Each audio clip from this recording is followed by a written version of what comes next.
Llega al sitio de acción, actúa con la célula, a veces se deposita allí, llega a un tejido de depósito, tejido graso, está en forma libre o se une a algún tipo de proteína, sea ácido nucleico, sea proteína con algún torrente sanguíneo, o está circulando con la misma proteína, o se biotransforma como tal y finalmente se tiene que eliminar. Entonces, esa droga ingresa al torrente sanguíneo y como tal, o está libre, en otras palabras, en la sangre, este es un vaso sanguíneo, estoy libre, o estoy con una chaperona que es la albúmina generalmente, o es la globulina, o mi propiedad me permite, me meto al intersticio, salgo el torrente sanguíneo, me meto al intersticio, y aquí interactúo con la célula. Pero este intersticio me puede ofrecer sitios de unión, por tanto me quedo acumulado aquí. Salí de la sangre, vaso, me metí al intersticio. O de repente las propiedades mías que tengo me permiten ingresar a la célula y me quedo ahí adentro.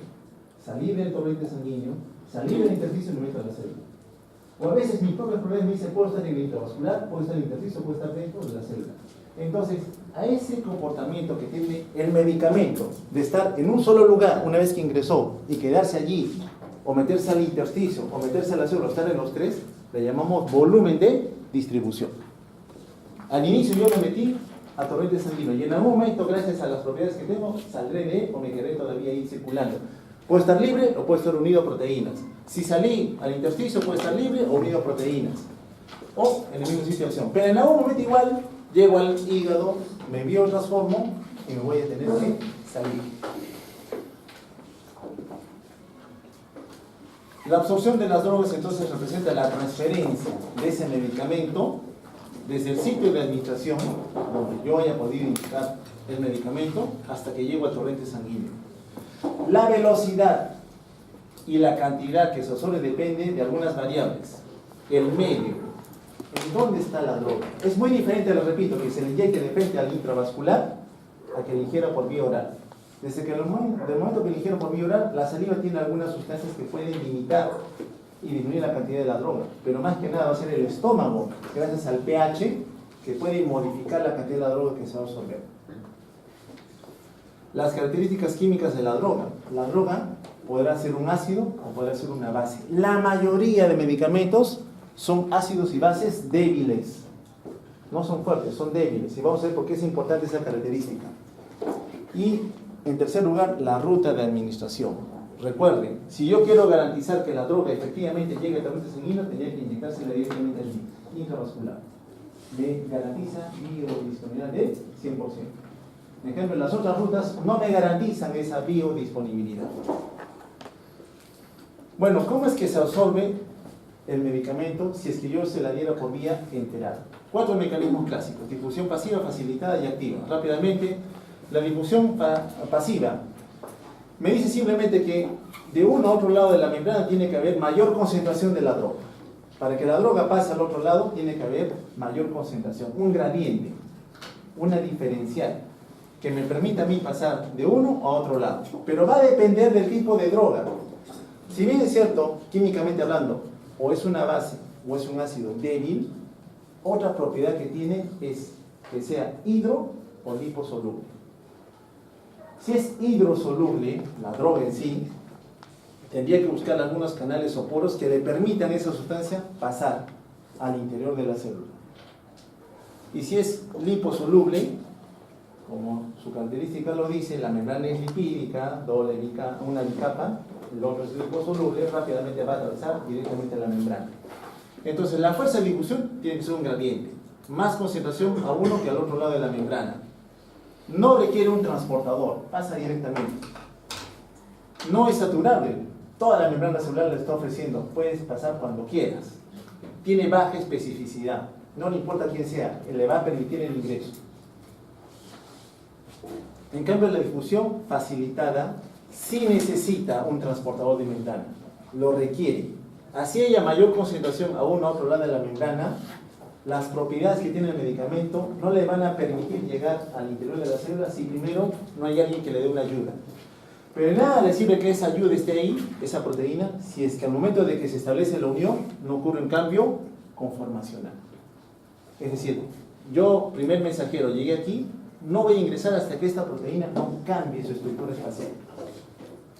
Entonces requiere cambio conformacional. No requiere energía, puede saturarse. Como son algunas cuantas proteínas de membrana, son 10. y me ingresan 10 de la droga, bien, no voy a permitir el acceso. Pero si ahora me ingresan 100 y nosotros solamente somos 10, lógicamente me voy a saturar. Es saturar. Finalmente, si se agrega un competidor, lógicamente el efecto de la droga, antes estaba sola, ahora tengo un competidor, no va a ser el mismo, va a verse severamente disminuido. El transporte activo ya cambia totalmente, a uno y otro lado hay menor concentración de la droga, ¿ya? Aquí hay menor concentración de la que existe a nivel intracelular, por tanto es contra un gradiente, y para hacer la difusión necesita energía. Entonces también requiere proteínas, dependiente de energía, va contra un gradiente, es saturable, lógicamente a un determinado límite de proteínas de membrana, es selectivo, no a todas se le va a permitir tener esa conexión con esta proteína transmembrana. Y también puede inhibirse competitivamente. Algunas veces el medicamento o droga que yo vaya a dar es muy grande, demasiado grande para interactuar con una proteína de membrana. Entonces el mecanismo que tiene que emplear la célula es deglutirla, engullir a la droga completa. A veces está tan unida a la albúmina que no se puede liberar de ella y tiene que engullirlo completamente para dar pie a una determinada respuesta celular. Y el mecanismo inverso, la exocitosis, es cuando la célula se tiene que desprender de este componente. Generalmente lo vamos a ver cuando analicemos los neurotransmisores. Bien, ¿qué factores entonces influyen cuando el medicamento se ingiere por vía enteral? El pH. El ácido del estómago puede activar o limitar la absorción de un determinado medicamento. El flujo de sangre. Si ustedes son un órgano cualquiera que me va a permitir a mí llegar al otro lado, pero para llegar al otro lado necesito un flujo, un movimiento de líquido que me lleve al otro lado, una cosa es que el flujo sea importante y vaya a una buena velocidad que me permita llegar al otro lado, una presión arterial de 100-70, y otro paciente que está en emergencia desangrándose, que tiene presión 50-20, en donde le inyecta el medicamento, que quiere llegar al otro lado, pero por esa velocidad limitada, por la presión disminuida, no voy a llegar. Entonces, un flujo de sangre limitado o disminuido me va a limitar la cantidad de medicamento que efectivamente va a llegar a la economía. El área de superficie disponible para la absorción. Recuerde, el intestino delgado por vía enteral es la que mayor oferta le tiene. Pero ¿qué pasa si mi paciente sufrió una isquemia intestinal, una trombosis arterial mesentérica, sometido a cirugía, le resecan todo el intestino delgado? No tiene superficie de absorción. Por tanto, yo no podría darle por vía oral un medicamento porque sé que la superficie de absorción por esa ruta, en ese caso, está limitada. Tener que suceder necesariamente la vía parenteral. El tiempo de contacto con la superficie de absorción. Todos ustedes son células que me pueden llevar al otro lado. Yo estoy llegando por un vaso determinado, por el tubo digestivo, pero justo el paciente está con diarrea y el tránsito se acelera. Yo tengo que ingresar, pero es tan rápido mi salida que no me permite interactuar con ustedes. Le doy el medicamento, pero por mi cuadro diarreico no me da el tiempo suficiente de contacto para poder llegar al otro lado. Tiempo de contacto. Expresión de glucoproteína P. Esta es una proteína muy importante, es una proteína de expulsión. Yo ingreso al interior de la célula y esta proteína tiene la capacidad de ingresar y de salir. Es decir, si la célula expresa más proteína P, tiene la capacidad, la droga entró, pero la proteína la va a sacar. Hay células que expresan en gran medida este tipo de proteína que me va a limitar a mí estar un mayor tiempo dentro de la célula. Hablemos del pH. Decíamos nosotros, la mayoría de las drogas o son ácidos o son bases débiles. Y la diferencia entre los ácidos y las bases es, en el caso de los ácidos, que tienen una tendencia a desmembrarse o liberar un hidrogenión. Y una vez que el ácido, que no está cargado, el ácido D no está cargado, libera el hidrogenión, se carga negativamente, se convierte en un anión. La membrana de absorción no permite el pasaje de aniones, no le permite. Si la forma de la droga se mantiene como ácido, sí, como ácido puedes pasar libremente. Pero si en el medio donde está se favorece la conversión en un anión, es decir, una sustancia cargada, la membrana no le va a permitir el acceso. Entonces yo tendría, para favorecer ello, que tratar de mantenerlo bajo esta estructura química. Y una vez que logró atravesar, se logra desmembrar, y como droga, ahora sí, circulo libremente y voy a buscar a mi célula diana con la cual interactuar. En el caso de las bases débiles, Como base están protonadas, está cargada. Por tanto, tiene carga, no pasa. En otras palabras, si tiene carga positiva o negativa, es un catión o es un anión, no va a pasar. Pierde su ion hidrogenio y se convierte en una base, pero ya sin carga. Como ya no tiene carga, puede atravesar la membrana y una vez aquí se recompone, porque hidrogeniones hay mucho en la economía, y comienza a interactuar con los homogéneos a distancia. Entonces, esta conversión en sus formas cargada y en su composición completa va a variar según el pH. Pero no solamente es el pH, también es el pK. El pK de cada sustancia le va a definir cuánto de esa droga va a estar en una o en otra forma química. Vean ustedes, cuando el pH es menor que el pK de esa sustancia, las formas protonadas, ¿ya?, predominan. Entonces, si predomina esto, ¿se absorberá adecuadamente? No. No se van a hacer porque están cargadas. Cuando el pH es mayor que el pK, las formas no protonadas predominan, por tanto habrá mejor absorción.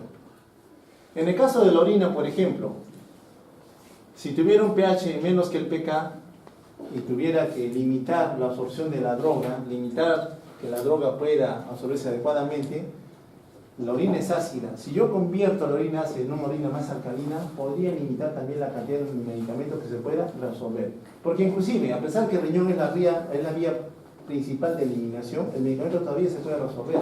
Y si yo quiero eliminar, no quiero que se reabsorba el medicamento, podría cambiar el pH de la orina para hacer que ese medicamento se vaya efectivamente de la economía. El flujo de sangre, recuerden, la cantidad de sangre que le llega a cada órgano le va a permitir, en un caso, absorber todo lo que yo he ingerido, si hay buena presión, hay buen flujo sanguíneo. Pero también por buen flujo sanguíneo, mayor sangre ingresa al hígado, cargado de lo que yo ingerí. Por tanto, ese hígado bien perfundido va a biotransformar mejor los medicamentos o drogas que yo le haya podido dar a mi paciente. La superficie de absorción ya la conocemos harto, las microvelocidades que a su vez tienen otras velocidades más le permiten aumentar en gran medida la superficie sobre la cual la droga va a verse expuesta. Esta es la glucoproteína P, cargada de energía, permite que una droga determinada pueda salir del intracelular y hacer que el efecto que se tenía hasta ese momento se vea limitado. La biodisponibilidad. Cuando hablamos de biodisponibilidad, que era muy sencillo decir, yo le inyecté 100 y los 100 llegaron 100%, le di 100 y solo 50 llegaron 50%, está sujeta a una serie de variables que van a modificar el cuánto efectivamente del medicamento llegó al torrente sanguíneo. Y un concepto que surge aquí, ya matemático, es el área bajo la curva. Es decir, qué cantidad del medicamento efectivamente está en el torrente sanguíneo. Pero esto de acá es necesario sopesarlo con otros factores más que van a influir. El medicamento ingresó por vía enteral o por vía intravascular, por ejemplo. Alcanzó cierta concentración, pero conforme pasa el tiempo, la cantidad del medicamento va a comenzar a caer. ¿Y por qué cae? Porque hay un metabolismo en primer paso, y el órgano involucrado en esto es el hígado. La droga puede ser más o menos soluble, puede ser hidro o liposoluble, puede ser inestable químicamente, tiene tendencia a degradarse. Por ejemplo, la adenosina es un neurotransmisor, nosotros lo producimos. Yo lo uso en emergencia cuando mi paciente viene con una taquiarritmia y el antídoto o el medicamento ideal para mí es usar adenosina. Pero ¿qué ocurre con la adenosina? Cuando yo la inyecto por vía endovenosa, ni bien hace un recorrido corto en 2 segundos, mi sistema metabólico la desaparece. Entonces, si yo le coloco una vía en la mano versus otra que le coloqué en el brazo, ¿quién estará más cerca del corazón? ¿La mano o el brazo? Si yo sé que la droga en segundos, si se la inyecto, se va degradando, ¿dónde le pasaría a ustedes? Si tiene la enfermera, dice, tengo una vocal en la mano y en el brazo, ¿dónde quiere que le coloque la adenosina? En el brazo. ¿Por qué? Porque sé que ese medicamento se degrada en segundos. Entonces, ese conocimiento también tiene que ser claro. Eso lo vamos a hacer ya cuando hagamos la parte práctica del uso de algunos antiarrítmicos. Inestabilidad química. Naturaleza de la formación. El medicamento como tal muchas veces expuesto al ácido del estómago pierde actividad. Y yo sé que su superficie de absorción está a nivel del intestino. Algunas veces yo tengo que darle una cubierta protectora con el fin de prolongar su tiempo de acción. O convertirlo en una sal de lenta conversión con el fin de que en el tiempo mantenga un efecto terapéutico sostenido. Drogas de liberación retardada, le llamamos entre comillas. La naturaleza de la formación. Bueno, aquí viene el área bajo la curva. Casi todas las drogas se comparan en relación a la biodisponibilidad a la concentración ideal que hubieran alcanzado si se hubiera inyectado por vía intravascular. Y la mejor ruta sabemos que es la vía intravenosa o la vía intraarterial. Bueno, en el supuesto que esa droga pudiera colocarse o inyectarse al paciente por vía intravascular, alcanzó el 100% de la concentración en ese momento. Pero pasado un tiempo, la concentración comienza a bajar. Eso lo sabemos. Si yo la comparo con una droga que se lo doy por vía oral, esa droga no tiene esa facilidad de llegar al torrente sanguíneo. Demora algo más. Por tanto, la concentración que finalmente llega por vía oral es diferente a la que tuvo por vía intravascular. Esta es la mejor. Entonces, el área bajo la curva ideal es esta que se genera cuando el medicamento llegó directamente al intravascular. Y todas las otras, sea la vía oral, intramuscular, sublingual, la que ustedes gusten, son menores que la vía intravascular. Por tanto, su biodisponibilidad siempre va a ser menor al 100%. Entonces, el área que se grafica acá se conoce como área bajo la curva. Cada medicamento tiene un área bajo la curva, diferentes concentraciones. El ideal, como les digo, es el intravascular. Bueno, entonces, por una o por otra ruta, el primer paso, sobre todo por vía integral, va a ser que el hígado lo comience a degradar. Por la vía intravascular, bypassea inicialmente el primer paso, pero luego igual va a caer al hígado, también se va a biotransformar. Otros dos conceptos que surgen son la bioequivalencia y la equivalencia terapéutica. ¿Qué es la bioequivalencia? Son drogas, dos antihipertensivos, que dadas en el paciente consiguen el mismo efecto terapéutico. Bioequivalencia. La equivalencia terapéutica significa el salbutamol, cuando salió de marca se llamaba Ventolin. La empresa farmacéutica, yo produzco Ventolin, el nombre farmacológico es salbutamol, para el asma bronquial. Pasados 5 años terminó su patente, otras farmacéuticas producen salbutamol, pero con otros nombres. ¿Cómo yo sé si son equivalentes terapéuticos? Si ambas presentaciones, con la misma concentración, con la misma ruta de administración, consiguen el mismo efecto terapéutico. Si lo consiguen empleando lo mismo, son equivalentes terapéuticos. Bien, entonces se absorbió la droga por diferentes rutas, llegó al torrente sanguíneo en mayor o menor medida, se tiene que distribuir. Y la distribución del medicamento depende del corazón, gasto cardíaco. De nada me sirve ingresar al torrente sanguíneo si no tengo quien me distribuya, quien me lleve a todos los órganos de la economía. Depende del gasto cardíaco y de otras variables más. Vean, por intravascular el medicamento ingresó y rápidamente se está eliminando. A la par que se distribuye, también me voy eliminando. Ambos procesos se dan en forma sincrónica. Las variables entonces que van a limitar la distribución, flujo sanguíneo, permeabilidad capilar. De nada me sirve llegar a un órgano si este órgano no me ofrece capilares que me permitan ingresar a él. Los capilares son diferentes, ustedes ya lo han estudiado también. Cada órgano tejido tiene diferente expresión de capilares. La cantidad de fármaco unido a proteínas plasmáticas. Recuerden, la droga efectivamente útil es aquella droga libre. Pero si estoy junto con mi proteína, no estoy libre, dejo de actuar. Es como voy a una sala de baile, encuentro personas de diferente sexo, unas solas, otras acompañadas. Yo no voy a ir a meterme con la que está acompañada, no puedo, tener que buscar a una persona que esté sola. Si estoy unido a proteína plasmática, no soy activa. Pero si estoy libre, sí. Es la efectivamente útil para mí. La lipofilicidad también. Mientras más lipofílica sea, mayor tendencia a acumular en el tiempo voy a tener. Y el volumen de distribución. El agua corporal total para nosotros más o menos representa el 60%, ¿cierto? 60% de nuestro peso es agua corporal. Pero ¿qué pasa si mi paciente entró hipotenso por alguna condición? Yo lo comienzo a tratar con suelo fisiológico, 1, 2, 3, 4, 5 litros de suelo fisiológico. Una cosa era darle la droga cuando yo tenía ese 60% de agua, y otra cosa es darle la droga cuando ahora tengo 70%. En el 60%, esa concentración que era útil para mi paciente actuaba bien, pero en 70% se diluye. Su volumen de distribución ha aumentado. Entonces es importantísimo para mí conocer el volumen de distribución. Esta es la limitante de la droga para llegar a un tejido diana determinado. Recuerden que muchos tejidos tienen huecos, tienen poros, están fenestrados, sobre todo a nivel glomerular, a nivel del hepatocito, por ejemplo. Es decir, la droga que esté aquí dentro rápidamente va a fugar y va a interactuar con la célula del órgano sobre el cual está llegando. En cambio hay otras, como el sistema nervioso central, que no le permiten a la droga salir. Aquí la barrera hematoencefálica establecida por esas uniones estrechas, célula a célula, no permiten que la droga salga. Entonces yo no puedo llegar a un órgano que esté enfermo por la vía intravascular, no puedo. Tengo que buscar rutas alternativas. Por eso hablamos de la ruta intratecal. Por una punción lumbar, una punción cisternal, colocar directamente el medicamento, con el fin de que la droga pase. Como vemos acá, hay limitación. Las drogas que tienen carga no pueden pasar. Las que son liposolubles tendrían algo de facilidad para atravesar la membrana celular. Lógicamente, eso se establece en el tiempo. Bien, entonces, la distribución de la droga busca su hormonodiana para inducir una respuesta celular, pero a la par que ocurre esto, el cuerpo trata de limpiarse, de liberarse de la droga. Entonces, ingresó en la fase de distribución y a la par que se va distribuyendo, también se va comenzando a eliminar. Y eso ocurre. Esto se limitaría si es que luego de una dosis inicial, yo le repito, una segunda, una tercera, una cuarta dosis. Si yo le diera solo una dosis, ese medicamento en un momento va a desaparecer.